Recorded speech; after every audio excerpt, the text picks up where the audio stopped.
हमको भी साइंस दिलाई गई।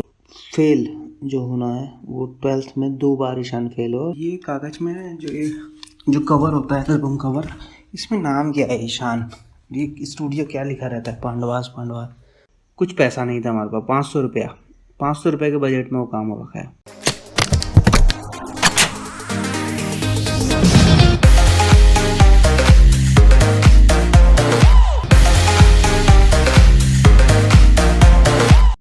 Hello everyone, welcome to our first podcast. आज मैं बात करूंगा कुणाल से, जो कि पांडवास के एक मेंबर हैं, और उनसे हम बात करेंगे पांडवास क्रिएशन के बारे में और किस तरीके से वो म्यूज़िक इंडस्ट्री में आए और उत्तराखंडी म्यूज़िक सिनेरियो को पूरी तरीके से बदल दिया। सो कुणाल भाई, first of all thanks for doing this. तो मेरा जो पहला क्वेश्चन है आपके लिए कि आप लोग कहाँ पे पैदा हुए और कहाँ पे आप लोगों ने स्कूलिंग की और म्यूज़िक में किस तरीके से इंटरेस्ट हुआ। बचपन का ये है कि अभी मैं जो हैंडल कर रहा हूँ पेज, मैं कुणाल हूँ, ईशान सबसे बड़ा है, फिर मैं हूँ कुणाल, फिर सलील है। तो हम रुद्रप्रयाग में ही पैदा हुए तीनों, और तीनों की स्कूलिंग यहीं हुई है तो रुद्रप्रयाग में। रहने वाले भी दादा, पिताजी और हम रुद्रप्रयाग के ही। पैतृक पौड़ी में रहा है गांव। जो आर्ट से रिलेशन हुआ वो ऐसा हुआ कि पिताजी मेरे पेंटिंग वगैरह करते थे जब उनके पास जॉब नहीं थी। बोर्ड्स हो गए सरकारी, PWD, वन विभाग वगैरह के, जॉब लग गई, ड्राइंग टीचर ही। मेरी माता जी के बारे में बता देता हूँ कि उन्होंने प्राइवेट स्कूल खोला, क्योंकि रुद्रप्रयाग में उस टाइम पे कोई स्कूल नहीं था अच्छा, तो हमारी पढ़ाई वहाँ उसी स्कूल में भी है। फिर हम GIC गए, क्योंकि पापा GIC पढ़ाते थे श्रीनगर में, तो हमको भी GIC में पढ़ने के लिए बोला कि गवर्नमेंट इंटर कॉलेज में पढ़ना है, तो हम रुद्रप्रयाग में पढ़े। अभी आर्ट में कैसे गए वो कहानी कुछ ऐसी है, फेलियर से जुड़ी हुई है।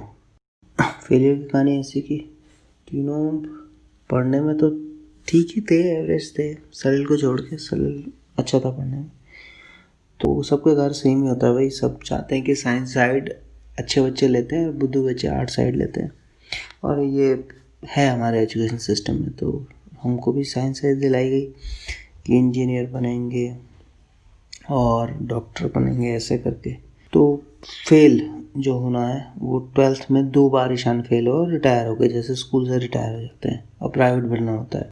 तो फिर जब 2 बार फिज़िक्स और मैथ्स में फेल होने के बाद वहाँ पहली बार, इसे आप लक और प्रिविलेज कह सकते हैं, किस्मत बोल सकते हैं, कि पहली बार GIC में एक टीचर आए, हरीश जोशी जी नाम है उनका। उन्होंने पहली बार स्ट्रीम खोला कि एक म्यूज़िक का भी ऑप्शन आ गया। तो अब पास हो ही नहीं रहे थे ईशान जी, तो म्यूज़िक ले लिया ऐसे ही पास होने के लिए। इससे पहले इंटरेस्ट थोड़ा बहुत था कि हारमोनियम बजाते थे घर पे, ये सब करते थे, तो ले लिया, तो पास हो गए। अब जब पास ही 12 आपने म्यूज़िक से किया है तो BA में भी सब्जेक्ट ले लिया और अच्छे मार्क्स भी आए हैं। तो BA वोकल से किया ईशान ने। तब तक समझ में आने लगा, हम यूनिवर्सिटी में आए, बिरला कैंपस में एनुअल फंक्शन में होने लगा अच्छा सब कुछ, कि भाई ये लड़के बच्चे अच्छा परफॉर्म करते हैं। तो इस तरीके से शुरू हो गया। फिर ऐसे ही पढ़ाई करके सलील भी आया आर्ट से, और उन्होंने तबला किया म्यूज़िक से। मैंने म्यूज़िक से नहीं किया क्योंकि मुझे बजाना था सितार, और यहाँ उसका था नहीं कोई भी टीचर। और मैंने ड्राइंग एंड पेंटिंग टीचर विषय से ज़्यादा किया। तो बाद में मैंने MA थिएटर से किया। ईशान ने भी सोचा कि यार म्यूज़िक से MA करके ब्रॉड नहीं मिलता, तो MA थिएटर यहाँ नया खुला था, तो हम दोनों ने MA थिएटर किया, और सलील ने MA ड्राइंग एंड पेंटिंग किया। तो इस तरीके से हमारा आर्ट का फील्ड से हमें पढ़ाई लिखाई हो गई।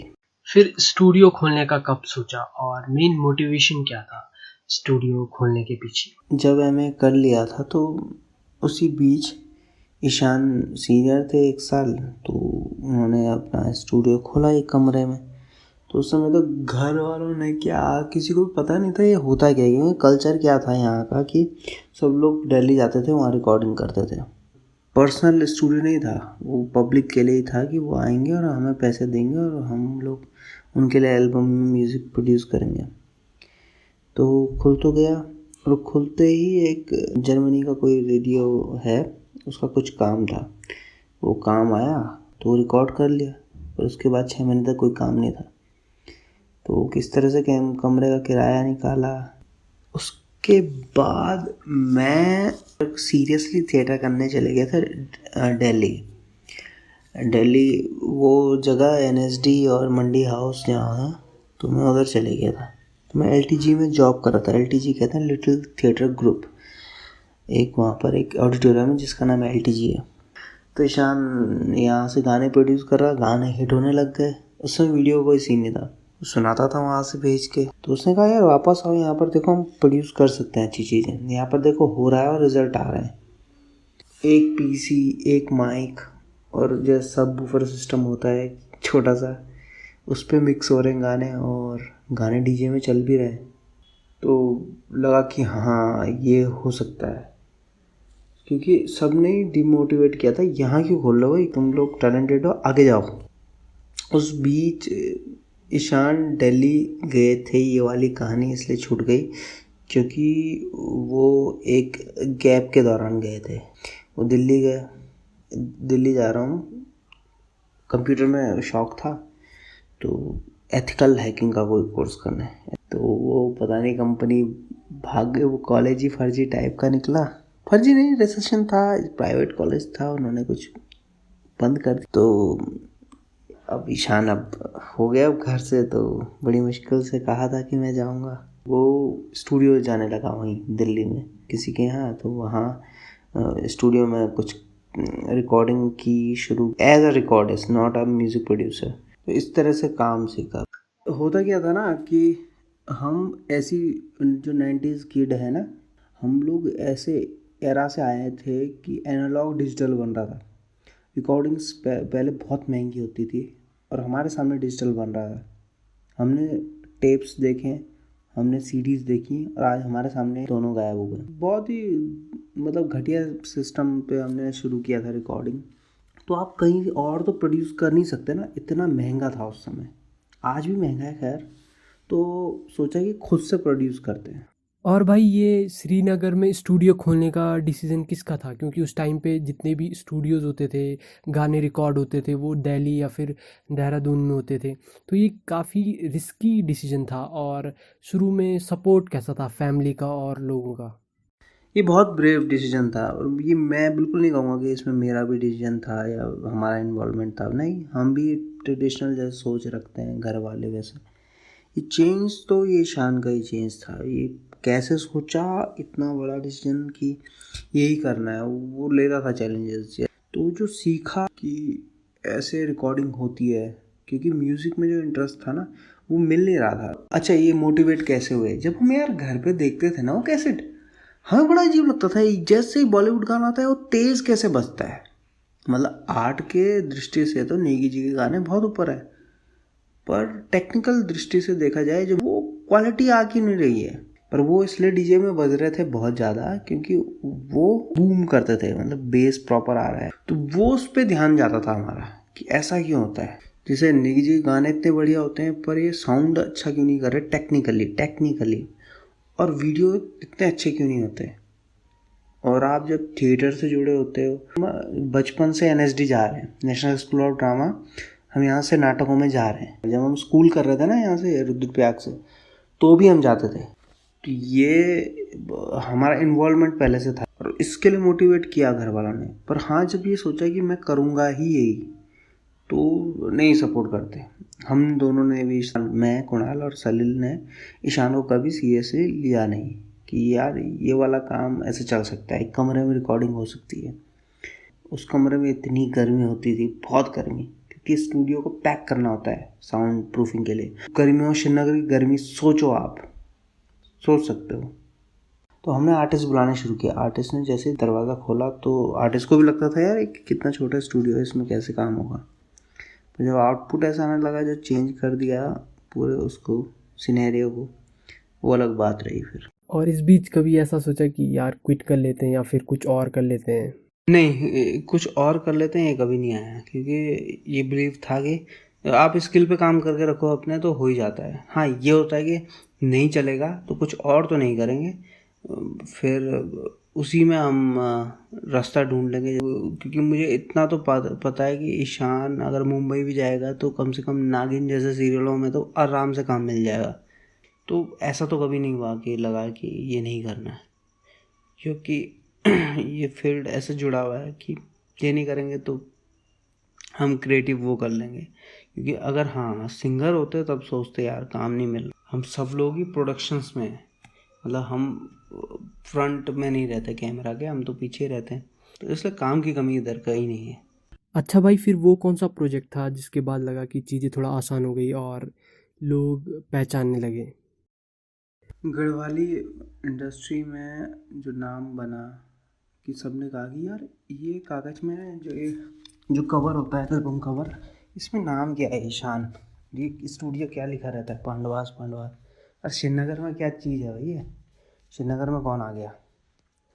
ये हुआ एल्बम का गाना था हुरानी को दिन, जो जागर टाइप का गाना है स्टाइल, और फीमेल वॉइस में था। और ये बड़ा अजीब हो गया कि फीमेल वॉइस में तो इससे पहले हुआ ही नहीं है, मतलब बर्तमान जी करते थे, और ये हिट हो गया बड़ा। और सुन जा बात मेरी, हाँ ये गाने तभी के हैं, इसके बाद तो हमने डांस नंबर निकाला ही नहीं ये शुरुआत के ही हैं सब जो आज तक चल रहे हैं। तो ये दो थे जिससे लोगों को अब कॉल आने लग गई कि जी हमें भी कराना है आपके यहाँ से। ये हो गया बिजनेस पॉइंट ऑफ व्यू से। जो क्रिटिकली कहेंगे तारीफ होने लगी, वो तो हुई रंचना से कि जी अच्छे लोगों ने भी तारीफ की। तो ये प्रोसेस यहाँ से चेंज होने लगी जब रंचना गाना आया, जो वीडियो भी था और ऑडियो भी था। और फिर कभी आप लोगों ने उसके बाद देहरादून या फिर दिल्ली स्टूडियो को शिफ्ट करने की क्यों नहीं सोची? जो बात करें कि देहरादून जाने की, तो दिमाग हो गया था एक बार ख़राब कि जाना है वहाँ, ज़मीन देखते हैं, देखने गए भी, पर नहीं कि नहीं, हमारी जो इज़्ज़त है या हमारा जो नाम हुआ है वो यहाँ से हुआ है। और लोग हमको प्यार शायद इसलिए ही ज़्यादा करते हैं क्योंकि हम यहाँ पर रह के कर रहे हैं। क्योंकि स्टूडियो और गाने बनाने वाले तो बहुत लोग हैं, पर जो चैलेंज है वो, जो हम पलायन पे बात करते हैं और कथनी और करनी में फ़र्क हो जाएगा। गाने आप पलायन पे बनाते हैं और खुद आप वहाँ जाके बैठे हैं, नहीं हुआ। फिर सोच ये है आगे की कि बनाना है तो श्रीनगर, रुद्रप्रयाग ऐसी जगह को हब बनाएंगे मीडिया प्रोडक्शन का कल की डेट में। और शुरू में आप लोग कितने लोग थे और फाइनेंशियली शुरू में कंडीशन कैसी थी? क्योंकि म्यूज़िक प्रोडक्शन के लिए इक्विपमेंट्स जोड़ना और ये सब काफ़ी महंगा रहता है, तो वो सब कैसे मैनेज किया? शुरू में जब स्टार्ट किया तो उसमें दो लोग ईशान के साथ थे। एक थे पंकज नैथानी, जो अभी वो अपना काम कर रहे हैं, और एक लड़की थी, ईशान की दोस्त थी, उनका नाम था अनुराधा रतूड़ी, वो म्यूज़िक से थी। अभी भी वो टॉप किया उन्होंने अभी BHU से, तो उस समय थी वो यहाँ पर। तो उन दोनों ने मेहनत की है बहुत। और उस समय अमेज़ॉन वगैरह इतना वो नहीं था, उस समय और कोई ब्रांड था शायद। तो वो जो सामान इक्विपमेंट लाना है किसी तरीके से, सेकंड हैंड ही ढूंढना है, कीबोर्ड ढूंढना है, सेकंड हैंड ढूंढना है। तो ऐसा कीबोर्ड चुनना है जो आदमी इसलिए बेच रहा है क्योंकि उसने गलती से ले लिया, उसके बच्चे के लिए वो बड़ा है। और इस तरह का इंटरनेट पे बहुत टाइम बिताना कि इस तरह का सामान लेना है। तो कीबोर्ड हो गया, या कोई अपग्रेड कर रहा है कोई बड़ा म्यूजिशियन, तो उसने जो वो छोटा वाला साउंड कार्ड है या कोई भी कंप्यूटर का इक्विपमेंट है वो ले लेना है। इस बीच में अर्निंग कैसे होती थी, ईशान कंप्यूटर हार्डवेयर सीख गए थे, तो वो जो नीचे दुकान है एक कुमार वाले की, वहाँ से कंप्यूटर पार्ट्स खरीदते थे और लोगों के लिए कंप्यूटर कस्टमाइज करके बेचते भी थे। इसलिए हमको कंप्यूटर का पता था पहले से कि अच्छा ये होता है। ये भी रही बात कि आपको टेक्निकली बहुत स्ट्रांग होना पड़ता है। देखिए ईशान अकेले करते हैं ये सब, उनके पास रिकॉर्डिस्ट नहीं होता अलग से, वो पांडवास के टेक्निकल हेड है, तो ये सब उनको पता होता है। और अभी आप लोगों की कितनी टीम है? कितने लोग हैं अभी? हम 3 तो हैं ही, और सब लोग या तो फ्रीलांसिंग से जुड़ते हैं हमारे साथ ही प्रोजेक्ट वाइज, और कुछ ऐसे जो हमारे साथ ड्राइविंग में भी हैं, वो सिर्फ ड्राइवर नहीं है, वो DSLR में इंटरेस्ट था और गाड़ी भी चलानी आती थी, इसलिए वो कहा कि आपके टूर होंगे यार, मुझे दे दो वो गाड़ी, मैं चला लूँगा। और जब हम स्थान पे पहुंच गए लोकेशन पे, तो वो मुझे आप अपना सबसे छोटा वाला DSLR दे देना, मुझे सिखाइए प्लीज़। एडिटिंग पे भी हमारे साथ एक बंदा है जो जॉब कर रहे हैं हमारे साथ, और हम चाह रहे हैं कि हम श्रीनगर में रेंट पे हैं अभी, और रुद्रप्रयाग जहाँ हमारा घर है, हम यहाँ इस्टेब्लिश हो जाएं, फिर हम जॉब्स ज़्यादा से ज़्यादा प्रोड्यूस करने की सोच सकते हैं। पांडवास ने अपने यूट्यूब चैनल में गढ़वाली कवि सम्मेलन भी डाला है, वो सब कैसे प्लान किया और उसके सेकंड सीज़न के बारे में बताएं, क्या वो आप लोग करने की सोच रहे हैं या नहीं? कवि सम्मेलन रुद्रप्रयाग में एक ग्रुप था क्लश करके, तो उन्होंने कहा कि हमें रिकॉर्डिंग करनी है। हमने कहा करते होंगे यार, ऐसे ही सुन लेते हैं। पर सुना तो लगा यार बहुत अच्छा कर दे यार। उसमें इंटरेस्ट नहीं था इतना हमें, बिल्कुल भी हमें नहीं लगता था कि इतना ग्लैमर होगा गढ़वाली कविता में। हिंदी कविता चल रहा था, समकालीन है वो, ओपन माइक वगैरह उसी टाइम पे ही हो रहे थे वो सब। तो वो शुरू हुआ था तो हमने कर दिया, और श्रीनगर ऑडिटोरियम में बुला दिया, जो चौरास ऑडिटोरियम है वहाँ वो आ गए लोग। कुछ पैसा नहीं था हमारे पास, 500 रुपये के बजट में वो काम हो रखा है। तो हमने उनको बुलाया उधर, वो लोग आए, कवि लोग, उन्होंने सारी परफॉर्मेंस की। 500 रुपये का खर्चा किया है चौरास में उनके लिए रिफ़्रेशमेंट लाने का, वो भी उन्होंने अपनी जेब से निकाला। जो उनके हेड थे, जो उसमें मेन कमेंट्री कर रहे हैं, सबको बुला रहे हैं, उन्होंने 500 रुपये दिया था। और 2 रिसर्च स्कॉलर जो कि गढ़वाल से बिलोंग नहीं करते, वो देख रहे हैं पीछे से, ऑडियंस से। उन्होंने भी कहा कि अरे हम ले आते हैं आपके लिए रिफ़्रेशमेंट। हमने कहा ये मदद कर रहे होंगे वॉलंटियरली। फिर उन्होंने पैसे नहीं लिए, उन्होंने कहा नहीं हम यहाँ पर रिसर्च स्कॉलर हैं, हमें पैसे मिलते हैं। उस दिन से वो भी दोस्त बन गए। पार्ट 2 में हम नहीं चाह रहे कि फिर से कोई ऐसा हो कि यार वही उन्हीं को बुलाते हैं, एक ही ग्रुप के साथ टाई अप इनका। हम चाह रहे हैं कि ये वास्ट हो जाए, इसमें न कुमाऊँ हो न गढ़वाल हो, सब मिल जाएं। और एक ओपन, एक पहले कुछ टाइम पहले एक फेसबुक पोस्ट आए, कोई एक पोस्ट आए जिसमें नए कवियों को या कवियों को हम एनरोल करें, और 2 जो हमारे पास हैं बेस्ट कवि, उनको हम रिटेन करें। अच्छा भाई, पांडवास के आगे के प्रोजेक्ट्स के बारे में थोड़ा बताएं, और आई थिंक आप लोग एक मूवी भी कर रहे थे, तो उसके बारे में थोड़ा बताएं। फिल्म की बात, हाँ हम फिल्म बनाना शुरू कर रहे थे। फिल्म बन चुकी है, शूट हो चुकी है, बैकग्राउंड स्कोर ईशान कर रहे हैं उसमें, और फिल्म में पैसा भी लोगों का लगा है। ये बहुत, मतलब ऐसा पहले हुआ है कि नहीं हुआ मुझे तो नहीं पता, क्योंकि क्राउड फंडिंग करी थी हमने, और हमें 2.5 लाख क्राउड फंड हुआ, लोगों ने दिए थे। 2.5 लाख रुपए लोगों के हैं उसमें, और मुझे नहीं लगा किसी आर्टिस्ट को इससे पहले दिए। और एक स्पॉन्सर है जो पर्सनल है, उसने 3 लाख दिया है। फिल्म तैयार होके लेट हो गई है फिल्म बहुत, और पर हम बस यही बर्डन रहता है कि लोगों का पैसा डूब ना जाए, हमारी मतलब अपनी सेटिस्फेक्शन हो रही है और पब्लिक की नहीं हो रही। बल्कि ये पहले से था कि फिल्म फीचर फिल्म टाइप की नहीं होगी, बहुत आर्टिस्टिक होगी, जैसी फेस्टिवल्स में दिखाई जाती है, क्योंकि हम इंस्पायर ही फेस्टिवल से हुए थे कि हमारे यहाँ भी इस तरह की बनेगी। फिल्म पलायन पे ही है, घोस्ट विलेज पे ही है, इस तरह के मुद्दे हैं। ओके भाई, thank you so much for doing this. One last piece of advice अगर आप कुछ देना चाहेंगे मुझे या फिर जो लोग इसे सुनेंगे। अभी मैं तो यही कहूँगा यार कि जो भी लिटरेचर है, जो भी स्टडीज़ आपके, चाहे उत्तराखंड से रिलेटेड हैं चाहे वर्ल्ड से रिलेटेड हैं, पढ़ना चाहिए। उससे आदमी ज़्यादा सेंसिटिव होता है, और वही आदमी दूसरे की भावनाओं को समझ सकता है, अच्छे से समझ सकता है। वो बहुत अच्छी आदत है। वो किसी का आपको एक्सपीरियंस मिल जाए तो आप अपने हिसाब से गलतियाँ नहीं करेंगे। ठीक है, आप अच्छा इंटरव्यू ले रहे हैं और अच्छा करते रहें। जो लोग इंटरव्यू देखते हैं, लेते हैं, जिनका वर्ड में बहुत अच्छा नाम है, उन्हें कॉपी ना करें कभी भी, पर उन पे नज़र रखें कि ऐसा वो क्या करते हैं जो उनका इतना बड़ा नाम है। ऐसा करते रहो, पर अच्छा कर रहे हो आप, ठीक है, बहुत अच्छा काम है।